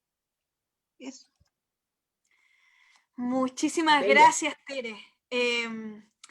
Bellísimo. Sí, yo creo que ha sido muy interesante este diálogo que hemos ido dando acerca de cierto darle sentido, o más que darle sentido, igual actualizar estos conceptos que están como harto en la consigna, pero que pocas veces nos damos el espacio como de volver a pensarlo, ¿cierto? Entonces ahí voy a leer algunos comentarios porque a mí se me ha pasado volando este laboratorio y ya estamos casi en la hora, entonces voy a leer algo de lo que hay en el chat también. Y justamente Leo comenta este carácter calificador de la calidad, y ahí está bueno igual hacerse esa pregunta, ¿para qué nos califica como la calidad de la educación? Si es que nos tuviera que calificar para algo, en el paradigma, en el paradigma que estamos, perdón, es claro, ¿cierto? Y también ahí el Seba hace otra acotación que es bastante interesante, que dice que claro, esa acción de calificar también implica una comparación. Por ejemplo, entre la escuela pública, ¿cierto?, versus la escuela privada o subvencionada. Y también ahí Seba pone otro concepto en juego que también lo podríamos tirar a la cancha en esta búsqueda de nuevos criterios para pensar la educación, que es la educación pública versus la educación de calidad. Y creo que es un gran aporte que sin duda tenemos que discutir. Me parece muy interesante. También me encantó lo que dijo Tere sobre el tema de la creatividad. Yo creo que tenemos una educación, ¿cierto?, que bueno, el concepto calidad también expresa eso, que es muy del control, de cómo medir, controlar, fiscalizar en cada parte del proceso. Entonces tenemos una educación que es como muy... en freudiano uno podríamos decir que es como que tiene una fijación anal, ¿cierto? Como con la manipulación, con el control, como que la hizo alguien de ese perfil psicoanalítico. Creo que lo podríamos decir de ese modo, ¿ya? Y justamente también pensé justo en las cartas de la educación estética de Sheila. Yo creo que efectivamente esto de la educación estética es algo en lo cual nuestro sistema como educativo está, pero muy lejano, y sin duda tenemos que pensar también, creo que una de las cosas complejas del concepto, por ejemplo, de pedagogía crítica, es que, como decía Leo, muchas veces se entiende, ¿cierto?, como a veces ciertas categorías, como para pensar la realidad, y yo creo que lo más peligroso que podría tener ya la educación, justamente la pedagogía crítica, o la desvirtuación que a mí me parece como más grande o más frecuente, es pensarla como un contenido dado, justamente la pedagogía crítica como una cuestión como esto es lo que tienen que saber, de lo que tienen que darse cuenta, de lo que tienen que aprender, cuando en realidad incluso Freire hace la aclaración de que no podemos entenderlo, de que no podemos entenderlo así. Entonces, cuando intento pensar cómo tener una educación que responda a la historicidad, ¿cierto?, pero que también sea crítica y no como este contenido dado como una propaganda, ¿cierto?, como de carácter panfletero, así como dése cuenta de esto, también se me hace como patente innecesario el tema de la democracia absoluta. Sin democratización, en realidad, como que la teoría no se actualiza. si no hay democracia en la comunidad educativa, no es posible como que la teoría se actualice, como que siempre vamos a quedar atrás respecto de lo que judicializamos, institucionalizamos. Entonces, ahí la democracia también juega en todo sentido, y para que sea democrática tiene que ser filosófica, o sea, juega un rol muy, muy, muy importante. Tengo entonces a Catherine, y luego si alguien más quiere sumar algo para cerrar, y ya vamos finalizando el laboratorio de hoy, vayan pensando si le damos una segunda parte, porque yo creo que quedó harto en el tintero. Catherine, por favor. Hoy sí, primero decir que ha sido súper interesante escucharlos y escucharlas.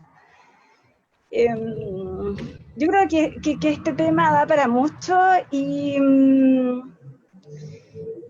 claro, hay tanto tema que resolver, hay tantas problemáticas en relación también a cómo delimitamos los conceptos hoy en día, ¿no? A las racionalidades a las que respondemos. Al respecto, por ejemplo, el concepto de crítica,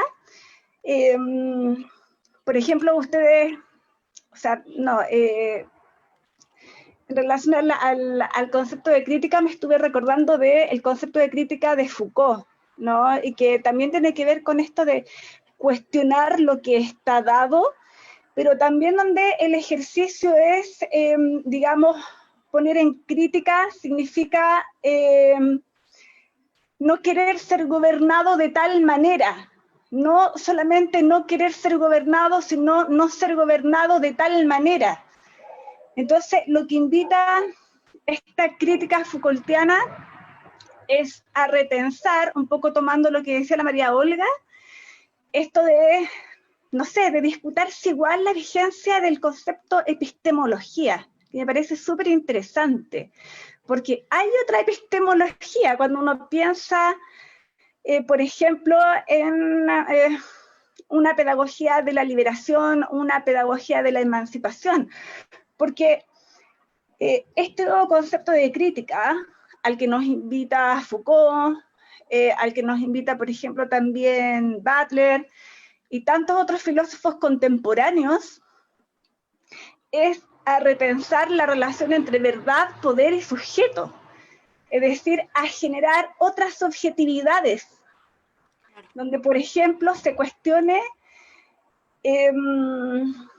no sé, se cuestionan cosas tan básicas como, por ejemplo, cómo se produce el saber, es decir, la historia que está detrás de todos los saberes y de todas las ciencias y de todas las formas de validación de los saberes. Y cómo a través de estos saberes, de las ciencias, nosotros nos vamos subjetivando de una manera determinada. Entonces, me parece que, claro, desde ahí, por ejemplo, surge otro concepto de pensamiento crítico que me parece súper interesante y que tiene que ver con lo que estaban, lo que recién decía la Tere, que tiene que ver con este juicio estético, pensando un poco en la incorporación de la estética ahora a la sala de clase en filosofía. Es decir, el juicio estético es un juicio político que invita a ponerse en el lugar del otro y por lo tanto para eso se requiere de una imaginación que me posibilite ponerme en el lugar del otro, pero no desde el punto de vista empático, sino desde un punto de vista que soy un colectivo. Y desde ahí entonces, cambiando la epistemología del concepto, cambiando la epistemología de cómo nos relacionamos con el saber, pensando que, por ejemplo, uno piensa en la escuela como una transmisora de ciertas materias culturales, ¿no? Que son saberes. Sí, pero poner en cuestión este saber, este poder, y esta forma en que nos subjetivamos a través del lenguaje. Entonces, volviendo al concepto de calidad, o sea, ahí me parece que tenemos un engranaje súper interesante. Y para terminar entonces, decir que desde esta epistemología el diálogo no puede ser comprendido como era comprendido en el siglo XV. No se puede, porque bajo otra epistemología que invita a pensar, digamos, la ciencia en la escuela y producir conocimiento a través del diálogo, implica un diálogo que cuestiona ciertos contenidos culturales como verdades. Es decir, no sé, yo invito también a revisar el concepto de diálogo desde el punto de vista crítico. Es decir, ¿cómo es que podemos instalar el diálogo no sé, pues, en biología, en matemática, en física, etcétera, a través del pensamiento crítico en las clases? O sea, o es una cosa privativa para el espacio de la clase de filosofía. Yo creo que esa es una pregunta que también nos tenemos que hacer. Y bueno, tenía otra idea por ahí, pero a propósito de la democracia, que sí, de generar estos espacios democráticos, el diálogo también pensado de una manera diferente a como hoy día se piensa el diálogo en la democracia, que es llegar al consenso, llegar a la negociación, negociar. No, la democracia desde el punto de vista del diálogo contemporáneo, que cuestiona el saber, ¿cierto? El que se subjetiviza de otra manera, es una democracia que justamente lo que busca es el disenso, es la disputa constante, no el consenso. Eso me gustaría aportar.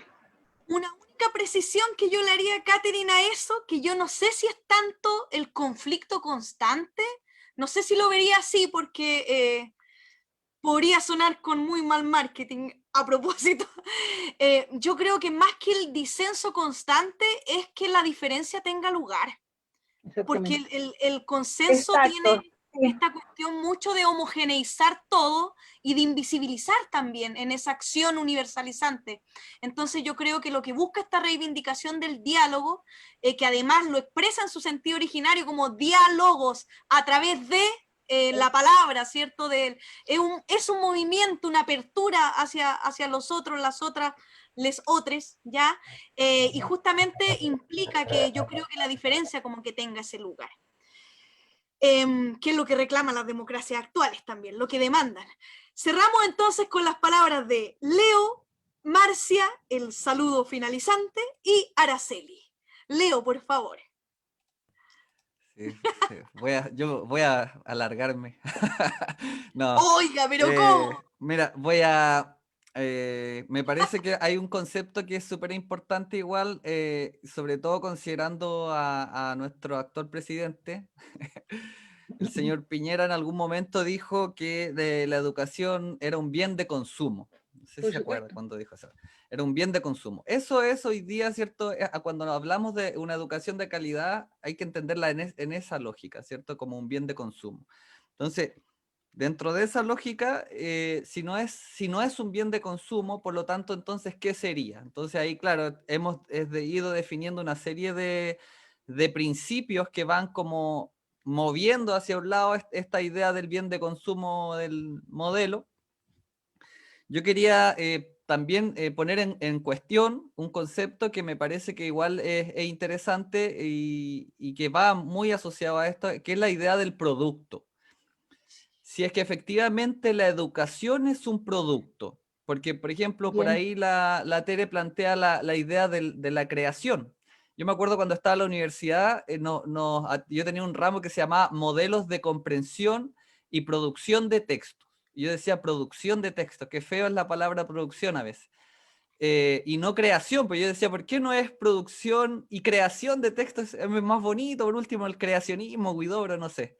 Pero esa idea de lo producido, ¿cierto? También está anclada a ciertas formas de entender la realidad, ¿cierto? Entonces, creo que el concepto de producto hoy día, como se entiende, no es como lo entiende, por ejemplo, Hegel, o como lo entiende Marx, o como lo entendían los filósofos alemanes probablemente, sino que el producto hoy día se entiende estrictamente dentro de la conceptualización neoliberal, ¿cierto? Como esa idea del bien de consumo.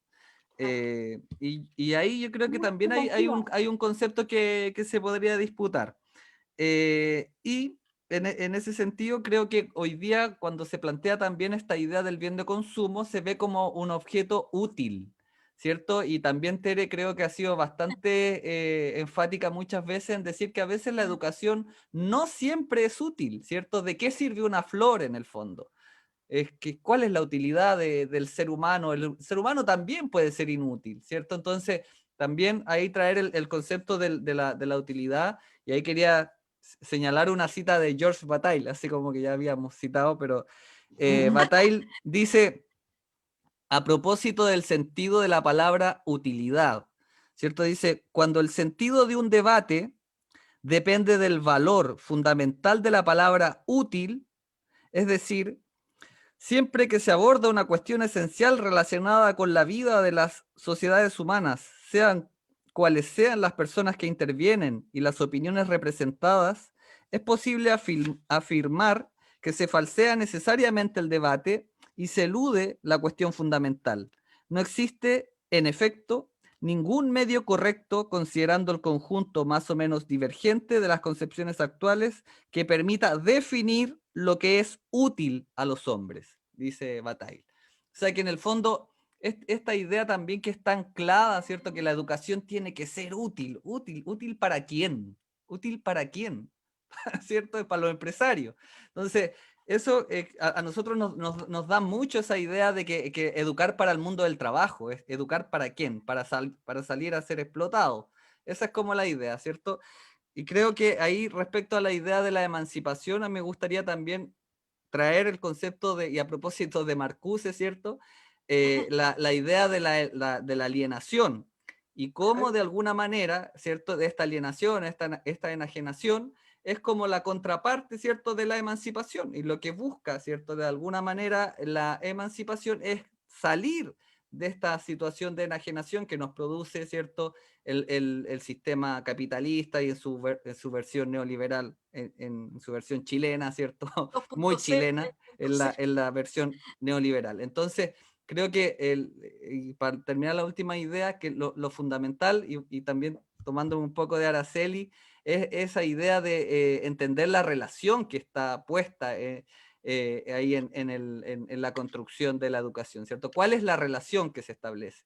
Y cuando uno cambia las formas de relación, cambian, ¿cierto?, las maneras en que se establecen todas estas cuestiones de formas de opresión, etc. Eso. Muchísimas gracias, colega.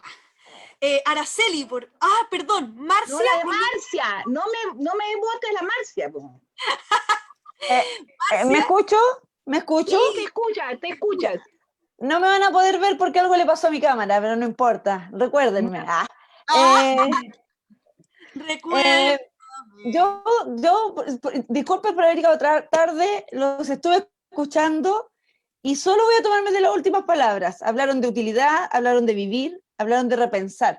Yo creo que ustedes saben a esta altura que es parte de mi humor. Ustedes son útiles para mí. Este espacio es útil para mí. Los poemas que lee Leandro son útiles. La constante preguntadera de por qué de Araceli son útiles.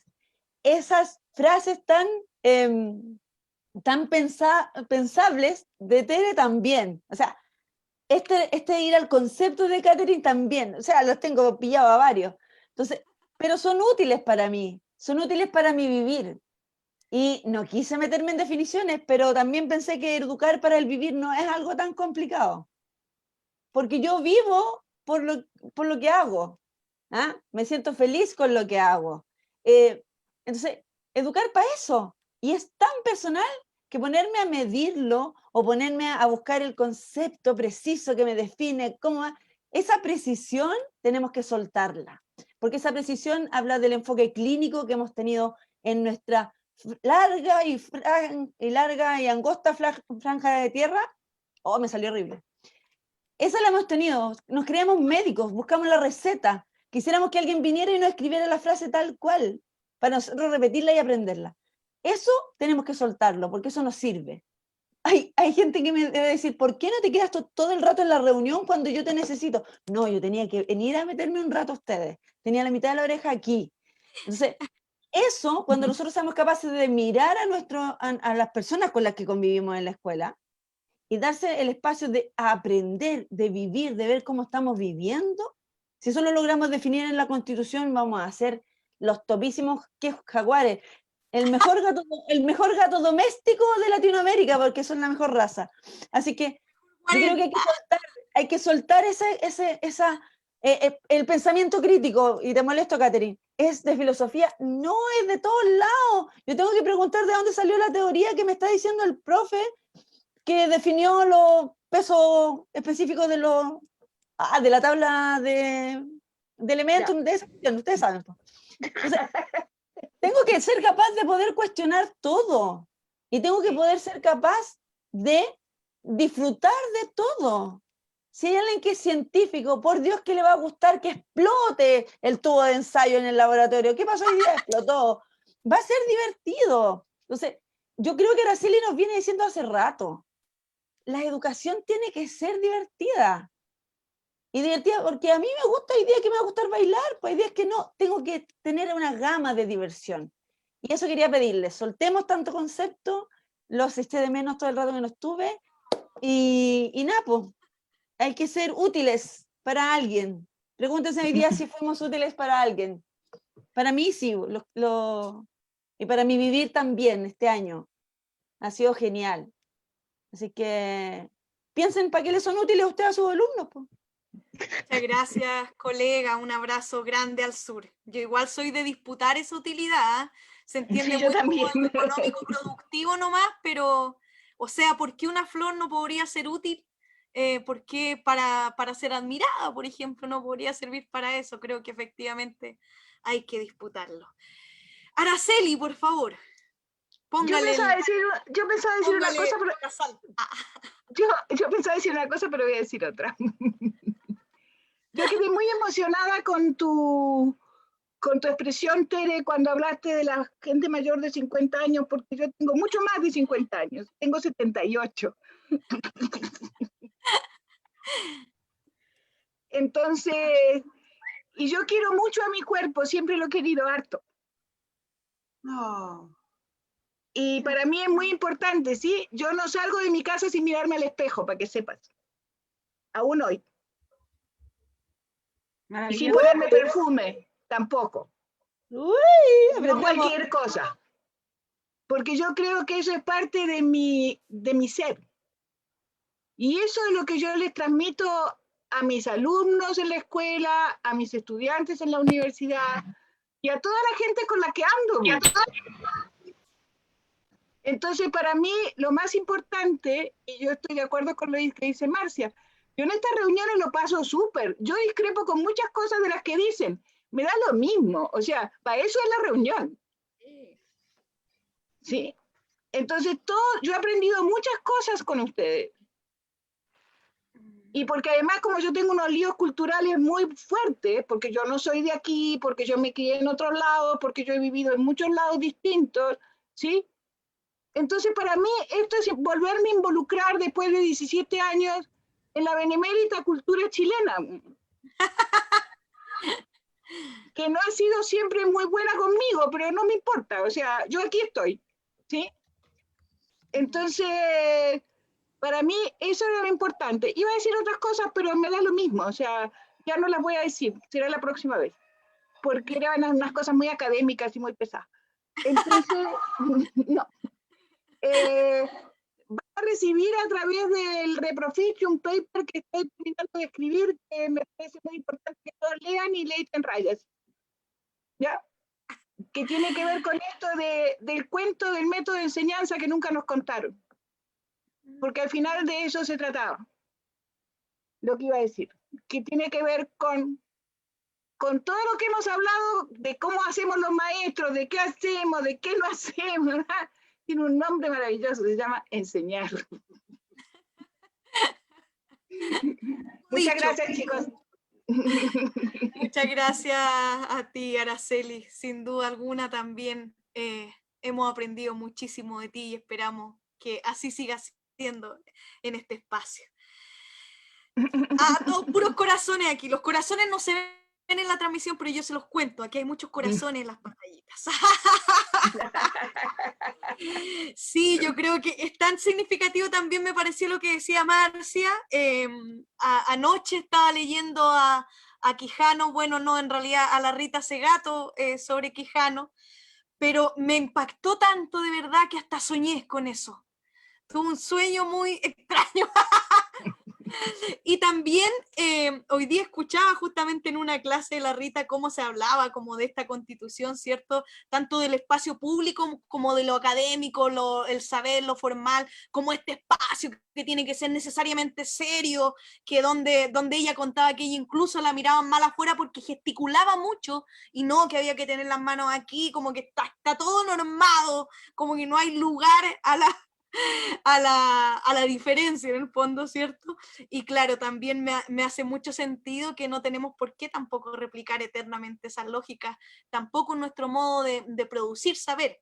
Y eso era justamente lo que quería destacar como un aprendizaje importante también, al menos que yo le agradezco a todos y todas y todes de quienes han aportado en este espacio, justamente porque una pedagogía crítica, más allá del contenido, ¿cierto?, tiene que ejercer una acción emancipadora, liberadora, que aún estamos trabajando, co-construyendo, ¿cierto?, que aún está en disputa, que necesita ser actualizada, pero claro, en múltiples ámbitos, tanto en sus fines como en sus métodos, también en la producción del saber.